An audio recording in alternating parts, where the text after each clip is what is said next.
How to set your goals in life. उन goals को achieve कैसे करना है फाइनेंशियली, फाइनेंशियल प्लानिंग एक्चुअली में करनी कैसे है, इन सभी सवालों के जवाब अगले 5 से 10 मिनट के अंदर आपको पता चल जाएंगे दोस्तों। Hello friends, my name is Nipun Bhatia and जब से हमने ये चैनल शुरू किया हुआ है हमारे व्यूअर्स का एक सवाल जरूर आ रहा है कि मैं मुद्दे की बात पे कब आऊंगा। When will I actually tell that how financial planning needs to be done? So इस वीडियो में हम वो टॉपिक्स कवर करेंगे। लेकिन वीडियो शुरू करने से पहले आई रिक्वेस्ट कि जितनी मेरी पुरानी वीडियोस हैं आप जरूर देखें, because that are actually setting the base of financial planning. कुछ ऐसी टर्म्स हैं जो हम सबको पता होनी चाहिए हमारी फाइनेंशियल प्लानिंग शुरू करने से पहले। तो आइए शुरू करते हैं। गाइस, इस वीडियो में मैं 6 स्टेप्स के बारे में बात करूंगा जो आपको हेल्प करेंगे आपकी फाइनेंशियल प्लानिंग करने के लिए। वो 6 स्टेप अगर आप याद रख लेंगे तो आप अपने गोल्स भी सेट कर पाएंगे, आप अपनी फाइनेंशियल प्लानिंग भी खुद ही कर पाएंगे। And it is very easy these days. Digitalization के थ्रू इतनी ज्यादा सोर्सेज हैं हमारे पास that you do not need any kind of paper work to start your financial planning. Step number 1, guys, आप अपना बजट सेट करिए। Do your budgeting. And when I say do your budgeting, that means you should understand the income spend analysis of yours. आपके हाथ में जो पैसा आ रहा है वो पैसे का 20 to 30% साइड में रखिए और वो सेव करिए, उसे इन्वेस्ट करना शुरू करिए। एंड विद टाइम आपको पता चलेगा कि आपने कितना अच्छा अमाउंट एक्यूमुलेट कर लिया है। इस टॉपिक के बारे में हमने अपनी इस वीडियो में बहुत डिटेल में बात की हुई है, that how to spend your income, how to divide your income into 4 parts: living, liabilities, entertainment and savings. ये वीडियो आप जरूर देखिए। This will cover detailed of step number 1। Step number 2 is you should accumulate 6 months of your spends in your bank account. When I say 6 months, it is because that is called an emergency fund. अगर कुछ कल को हो जाता है, if your income stops coming in your hand, then you should have sufficient income in your hand so that आपके आने वाले 6 महीने अच्छे से चल जाएं। इस स्टेप के बारे में भी हमने बहुत डिटेल में अपनी सेम वीडियो में बात की हुई है। Please go and watch it.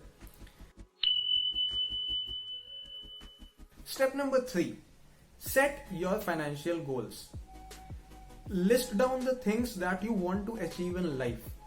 हम सबके कुछ ना कुछ सपने होते हैं। कोई बाहर फॉरेन वेकेशन पे जाना चाहता है, कोई गाड़ी खरीदना चाहता है, कोई अपना घर बनाना चाहता है, किसी को बच्चों की एजुकेशन की परवाह होती है, किसी को बच्चों की शादी की परवाह होती है, अपनी रिटायरमेंट की परवाह होती है। इसके अलावा किसी के कुछ अलग शौक हो सकते हैं। वो सभी अपने गोल्स को लिस्ट डाउन करिए। You should set your goals to do your financial planning. So this is a very basic step. How to set your goals?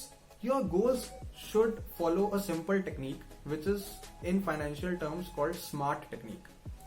S for specific. आपके goals specific होने चाहिए कि मुझे इस ईयर में ये गोल अचीव करना है। फॉर एग्जाम्पल, मुझे 2025 में एक कार खरीदनी है। Your goals should be measurable.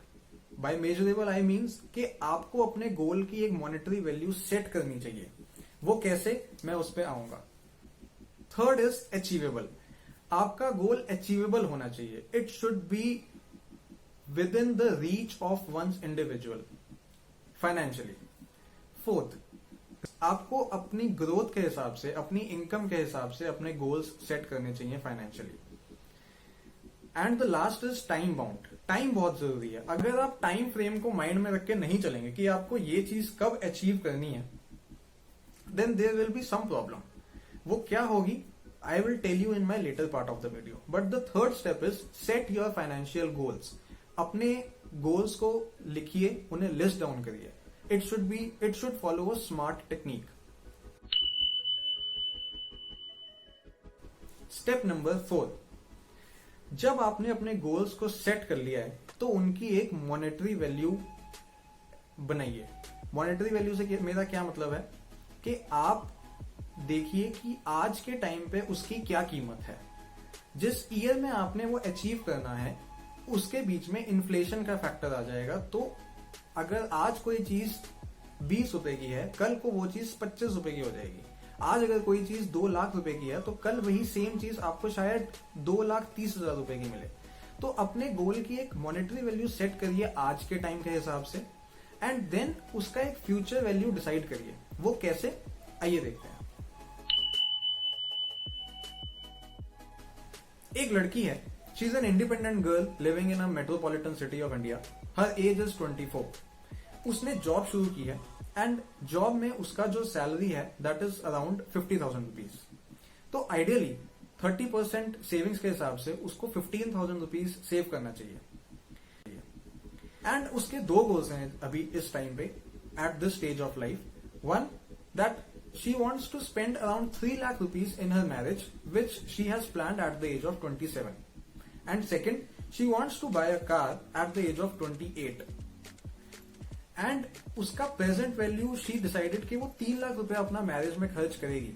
तो करंट एज के हिसाब से उसके पास 3 साल का टाइम है। अगर हम इन्फ्लेशन 5% मान के चलते हैं तो जो अमाउंट उसको एक्यूमुलेट करना है that would be somewhere around 3,47,000। And इस अमाउंट को अचीव करने के लिए she should start a SIP of around 8,200 rupees per month. तभी ये गोल अचीव हो पाएगा, नहीं तो नहीं हो पाएगा। हो सकता है कि इस लड़की के पास पहले से ही कुछ अमाउंट एक्यूमुलेटेड हो, गुड इनफ। वो अमाउंट भी आप 3,47,000 का पार्ट बना सकते हैं। आई एम एज्यूमिंग कि अभी इस टाइम पे इस लड़की के पास 0 सेविंग्स है। 8,200 का जो अमाउंट है उसकी SIP आज शुरू कर देनी चाहिए, so that this girl is able to achieve this much amount in her life. जो हम रिटर्न यहाँ पे मान के चल रहे हैं वो रिटर्न है 11% का। हो सकता है रिटर्न 12% भी आए, हो सकता है रिटर्न 9% भी आए, लेकिन एक नॉर्मल अच्छे म्यूचुअल फंड में अगर हम इन्वेस्ट करते हैं तो this much return is expected in 3 years। दूसरा जो उसका गोल है that she wants to buy a car at the age of 28 and वो गोल को अचीव करने के लिए उसके पास 4 साल है।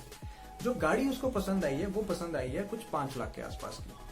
एंड इन्फ्लेशन अगर हम मान के चले तो फ्यूचर में वो कार की कीमत हो जाएगी कुछ 6 लाख के आसपास। तो उस गोल को अचीव करने के लिए आज इस लड़की को 10,000 रुपीज इन्वेस्ट करने शुरू कर देने चाहिए, बिकॉज इतना अमाउंट अगर ये पर मंथ इन्वेस्ट करते हैं तो ये गोल अचीवेबल है। यहां पे कुछ नहीं किया दोस्तों हमने, यहां पे एक हमने सिंपल फॉर्मूला लगाया है। ये सिंपल फॉर्मूला है कि अगर आपको ये गोल अचीव करना है तो आज के टाइम पे आपको अपने जेब से कितना पैसा निकालना पड़ेगा। Where I have assumed the return of 11% and tenure of 3 years. Similarly, अगर कार लेनी है तो कार के लिए भी उनको 10,000 रुपीज की SIP शुरू करनी पड़ेगी। So total we can see that this girl needs to start investing around rupees 18,000 per month. Ideally 15,000 की saving necessary है and saving this much amount per month is achievable because metropolitan city में अगर आप independently रह रहे हैं तो आपका खर्चा कुछ 25 से 30,000 आएगा and the rest amount you can save.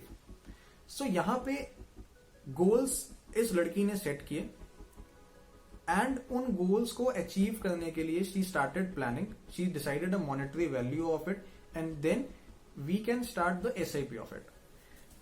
Second example हमने एक 25 ईयर्स के बंदे का लिया है, उसके भी लाइफ में 2 गोल्स हैं। One is he wants to go at a foreign vacation at the age of 30 and he wants to buy his own house at the age of 35. तो यहां पे अभी अगर उसकी एज 25 इयर्स की है एंड एक अच्छी वेकेशन के लिए 2 से 2.5 लाख रुपए लग जाता है if you are going on a foreign trip with your family.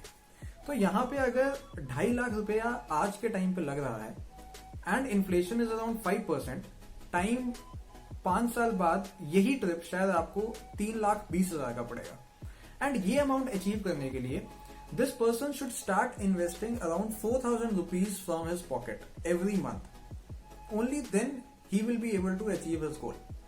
Similarly, अगर उसको 35 की एज में एक घर खरीदना है और आज के टाइम पे एक अच्छा 3 BHK फ्लैट हम अगर 90 लाख का मान के चलते हैं, considering he will take a loan of around 75% of the amount, तो जो रेस्ट ऑफ द अमाउंट है वो सेव करने के लिए जो प्लानिंग करनी पड़ेगी वो आज से करनी पड़ेगी and he has 10 years to accumulate this much amount वैसे रियल एस्टेट में 5% का इन्फ्लेशन नहीं होता है, बट फिर भी हम एक बहुत एक्सट्रीम केस मान के चल रहे हैं. And then if he starts investing rupees 16 to 17,000 from his pocket every month, then he will be able to accumulate a good amount for his house. तो यहां पे मैंने कहा था कि आपका टाइम बाउंड होना चाहिए, आपका गोल रियलिस्टिक होना चाहिए, आपका गोल अचीवेबल होना चाहिए. हमने मेजर कर लिया हमारे गोल्स, और हमारे 2 गोल्स हैं, तो we are specific on that part. तो ऐसे ही आप अपने गोल्स सेट करिए. अब हो सकता है कि आपके गोल्स 2 नहीं हो, आपके गोल्स 3 हो, 4 हो, 5 हो, लेकिन अभी आप इतनी बड़ी अमाउंट की एसआईपी नहीं शुरू कर सकते हैं. आप अभी सिर्फ 10,000 या 15,000 की एसआईपी शुरू कर सकते हैं. So the last point that comes here is step number 6 is prioritize your goals. अपने गोल को प्रायोरिटाइज करिए कि first you want to achieve this goal, second you want to achieve this goal, and then work on your goals on priority basis. अगर आप आज सिर्फ पहले 2 goals पे काम कर सकते हैं, तो सिर्फ पहले 2 गोल्स को ही अपना एम मान के चलिए. विथ टाइम आपकी इनकम बढ़ेगी, एंड विथ टाइम जैसे जैसे आपकी इनकम बढ़ेगी, आपका 30% ऑफ द इनकम पार्ट जो हम सेव करते हैं वो अमाउंट भी बढ़ेगा, and then you can start working on your next goal. So these are the 6 steps that you should follow to achieve your financial planning. I will try in my next video to cover a detailed financial planning of one person and share that with you. And if you have any questions, you can just share it in the comment section, or you can write over me on my email, which is mentioned in the description box. Okay guys, so I hope आज की video useful रही होगी. अगर useful लगी आपको तो please like करिए, अपने दोस्तों के साथ शेयर करिए, so that they also start doing their financial planning, and subscribe to my channel for such more videos. Okay, so that's Finvestomate. Let's plan today for a brighter tomorrow. Thank you.